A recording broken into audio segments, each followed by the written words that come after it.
नमस्कार। प्रस्तुत है रविंद्रनाथ टैगोर के द्वारा रचित उपन्यास गोरा का 8वां भाग। आगे बढ़ने के पहले जानते हैं कहानी अब तक। परेश बाबू के घर से जब गोरा निकला तो विनय भी उनके साथ हो लिया। गोरा विनय को देखकर भी अनदेखा कर रहा था। एक बार गोरा अगर विनय को डांट भी देता तो उसे तसल्ली हो जाती, वह चैन की सांस ले सकता था। पर आज पुरानी दोस्ती के आकाश पर काली घटा घिराई है। एक और बात उसे शूल की भांति चुभ रही थी।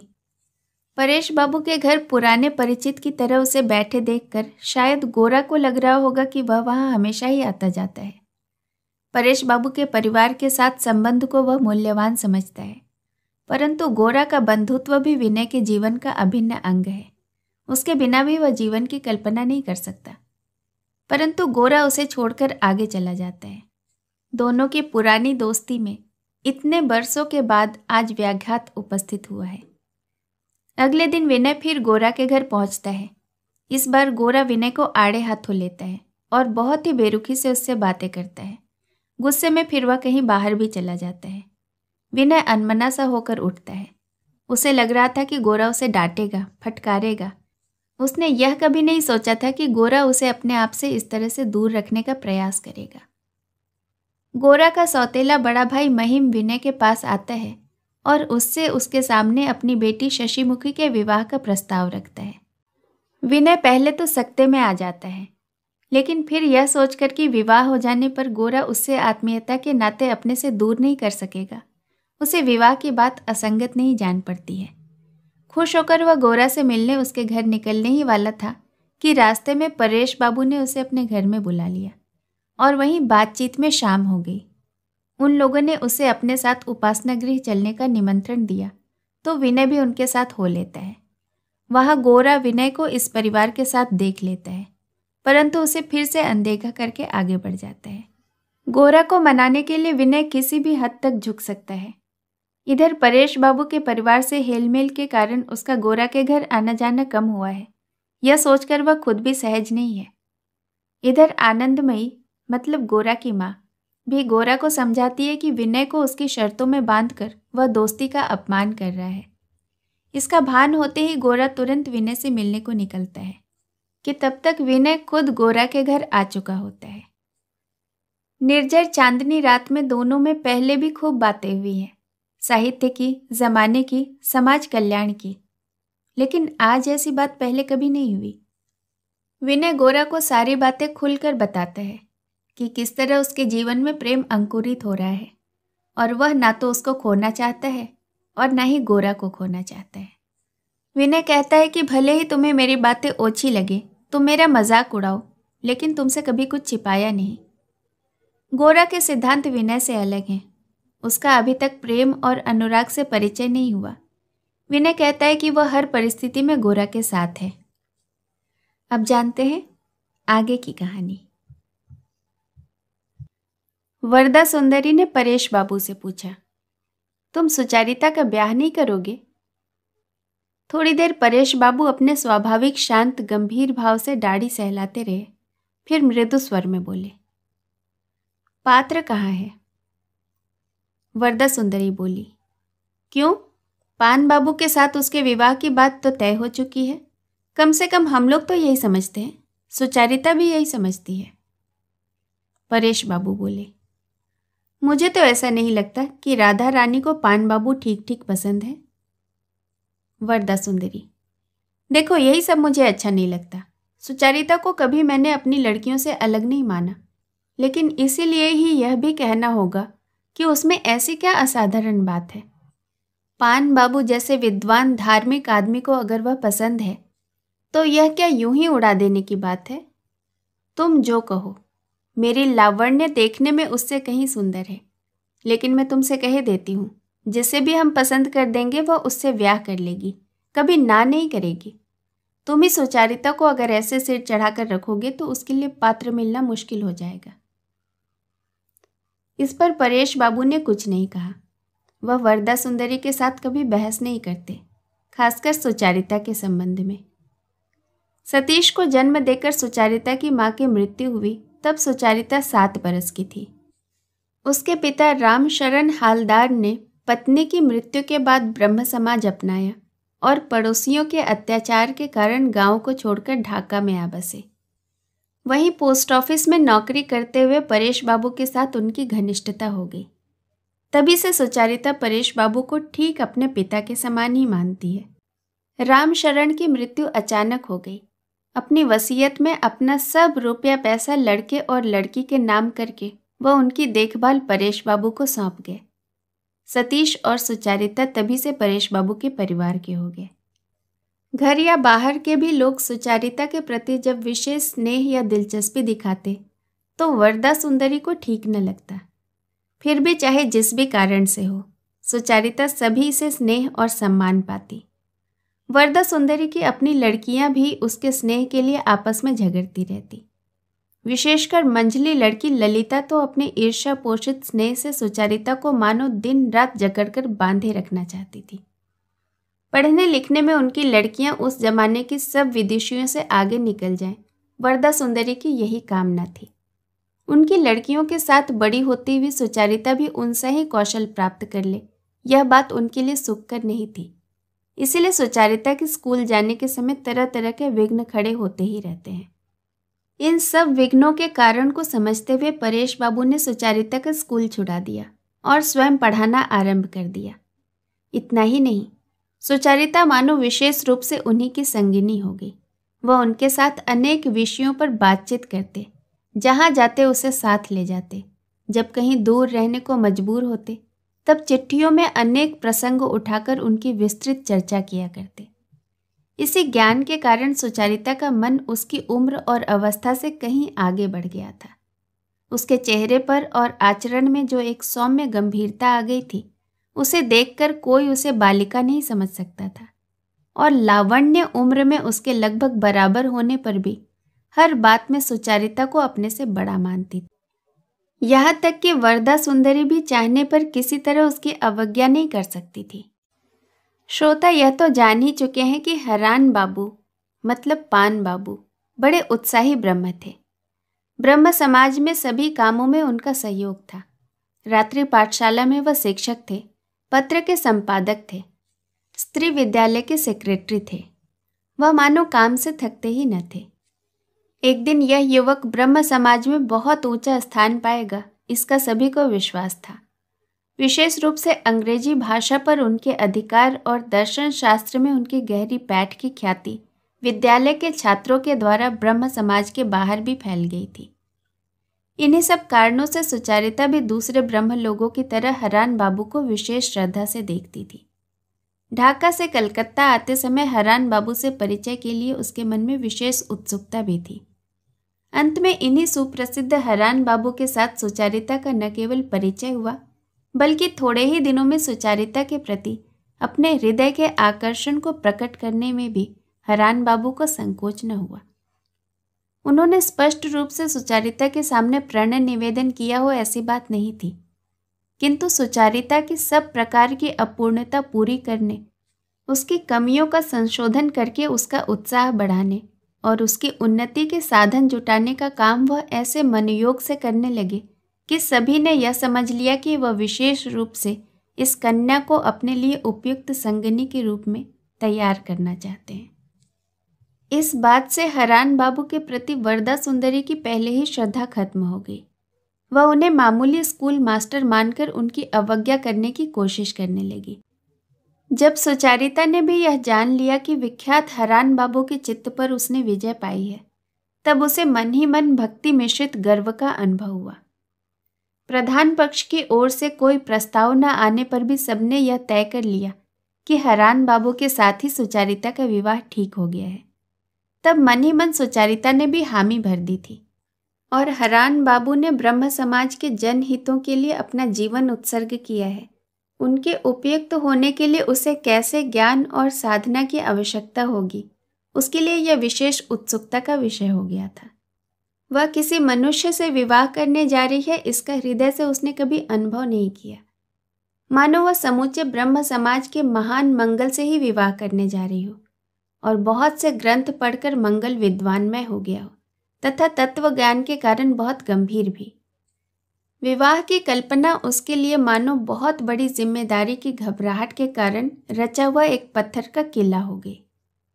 केवल सुख से रहने के लिए वह किला नहीं है, बल्कि युद्ध करने के लिए है, पारिवारिक नहीं, ऐतिहासिक।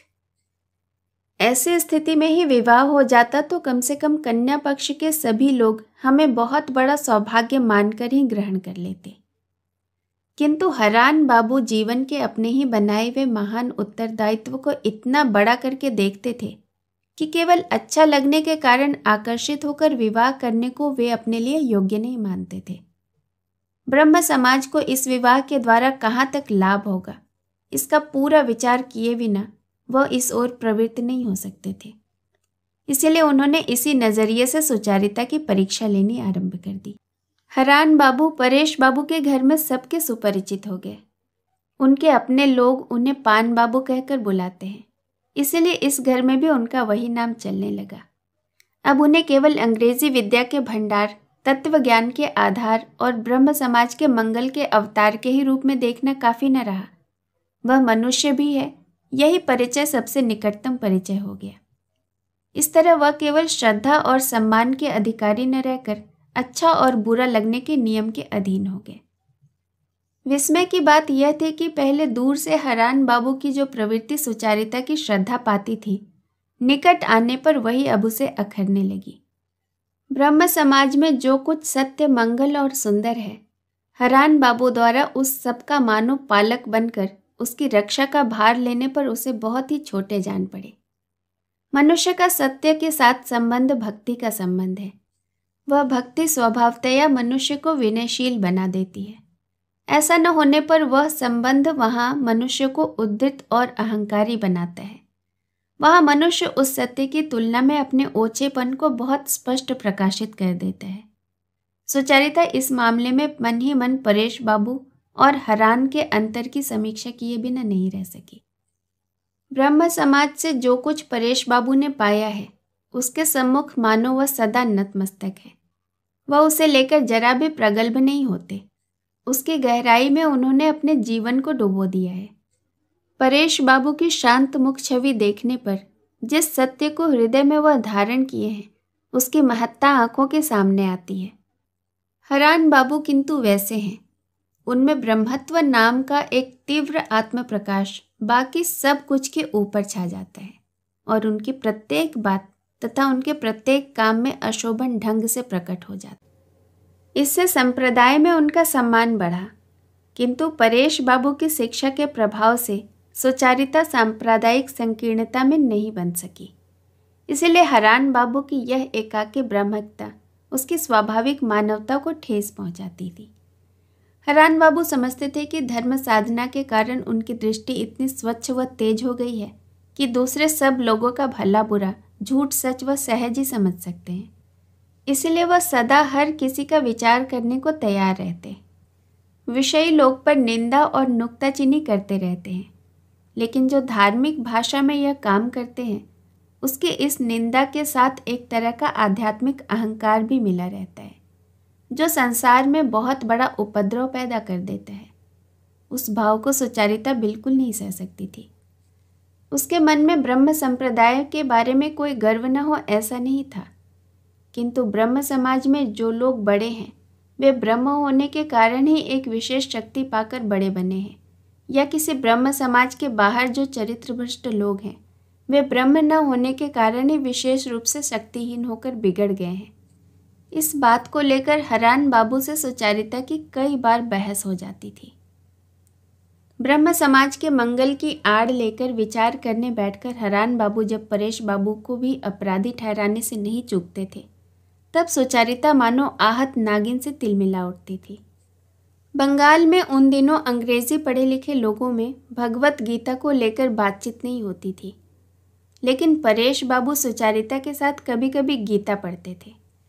काली सिंह का महाभारत भी उन्होंने सुचारिता को लगभग पूरा पढ़ सुनाया था। हरान बाबू को यह अच्छा नहीं लगा। इन सब ग्रंथों को वह ब्रह्म घरों से दूर कर देने के पक्षपाती थे। उन्होंने स्वयं भी यह सब नहीं पढ़े थे। रामायण, महाभारत, भगवत गीता को वह हिंदुओं की किताबें कहकर दूर रखना चाहते थे। धर्मशास्त्रों में एकमात्र बाइबल ही उनके मान्य ग्रंथ था। परेश बाबू अपनी शास्त्र चर्चा में छोटी मोटी बातों में ब्रह्म अब्रह्म की सीमा की रक्षा करते हुए नहीं चलते। यह बात हरान के मन में कांटे सी चुभती थी। परेश बाबू के आचरण के बारे में प्रकट या मन ही मन किसी तरह का दोषारोपण करने का साहस सुचारिता यह नहीं सह सकती थी। हरान बाबू का ऐसा दुस्साहस प्रकट हो जाने के कारण ही सुचारिता की नज़रों में वह गिर गए थे। ऐसे ही अनेक कारणों से परेश बाबू के घर में हरान बाबू का मान दिन प्रतिदिन घटता गया। वरदा सुंदरी भी ब्रह्म अब्रह्म का भेद निभाने में यद्यपि हरान बाबू से किसी मायने में कम उत्साही न थी और उन्हें भी अनेक समय पति के आचरण के कारण लज्जा का बोध होता था। फिर भी हरान बाबू को वह आदर्श पुरुष नहीं मानती थी। हरान बाबू के हजारों दोष उनकी नज़र में रहते थे।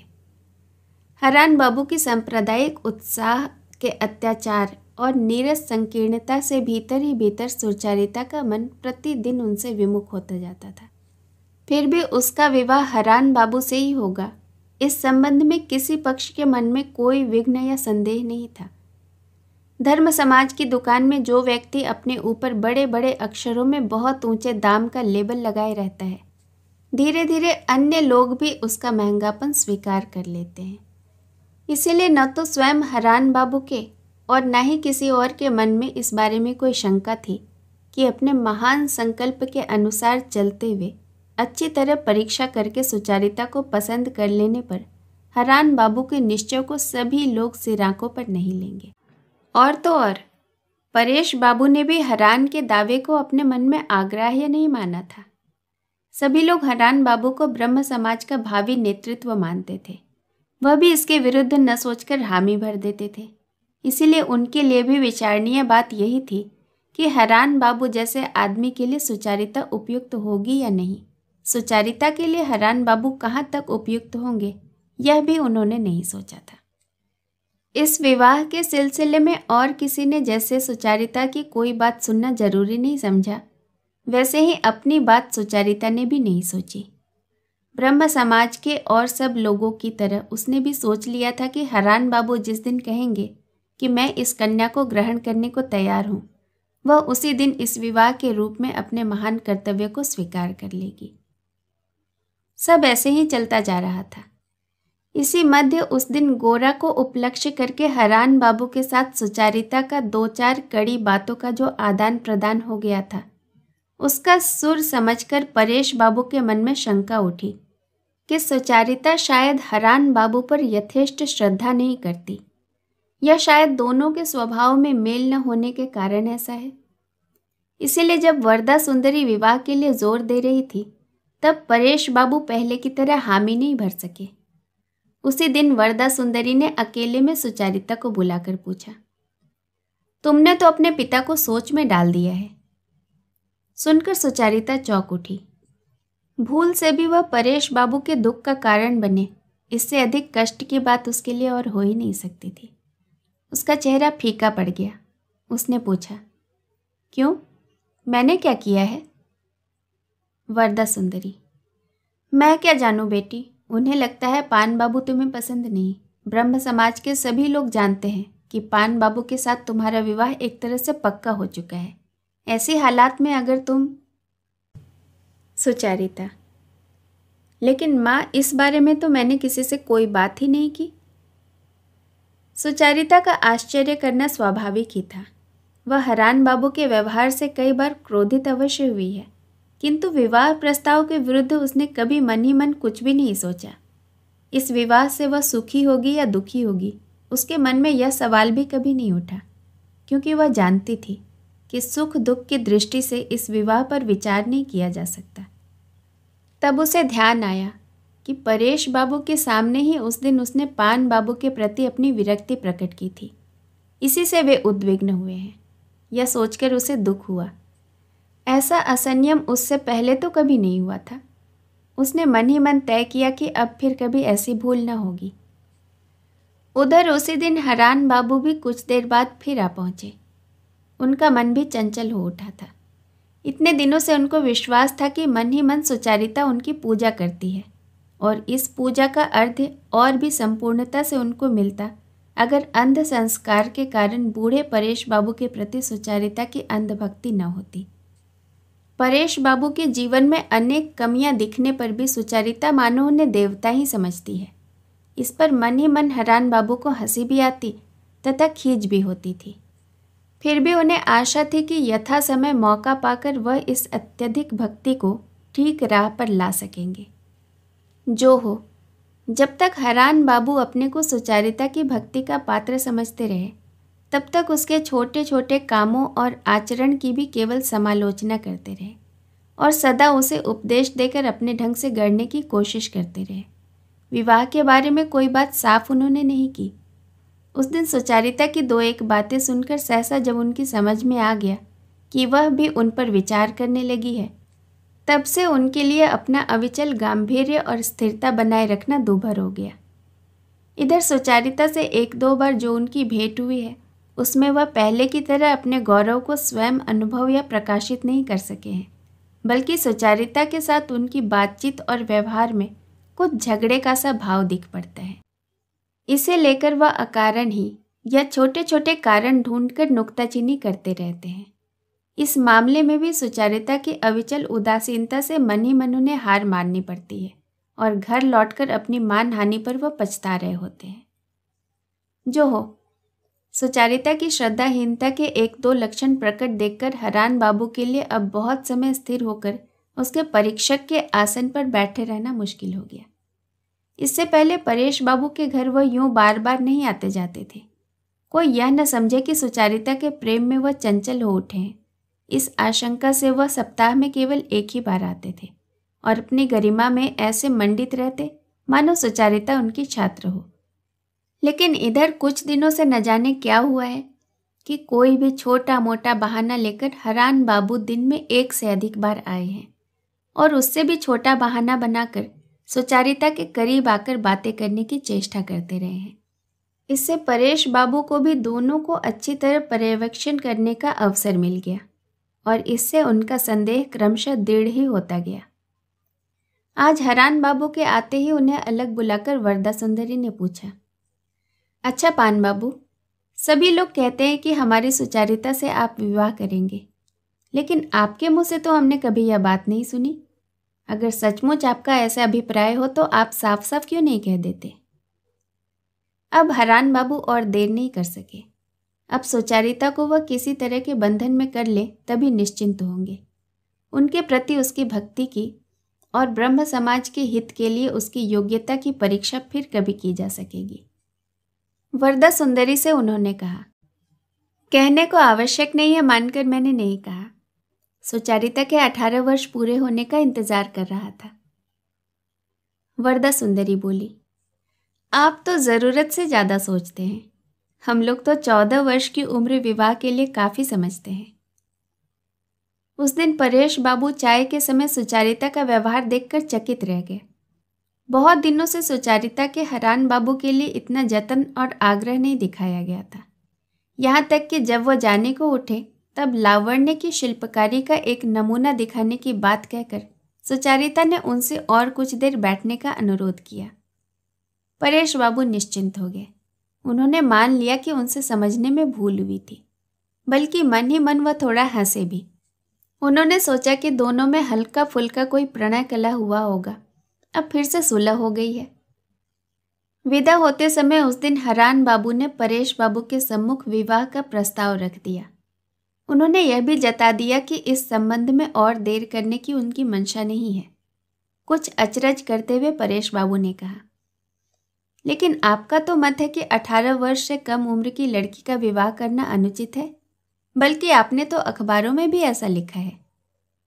हरान बाबू बोले, सुचारिता के बारे में वह शर्त नहीं लागू होती, क्योंकि जैसा उसका मन विकसित है वैसा उससे कहीं अधिक उम्र की लड़कियों में भी नहीं पाया जाता।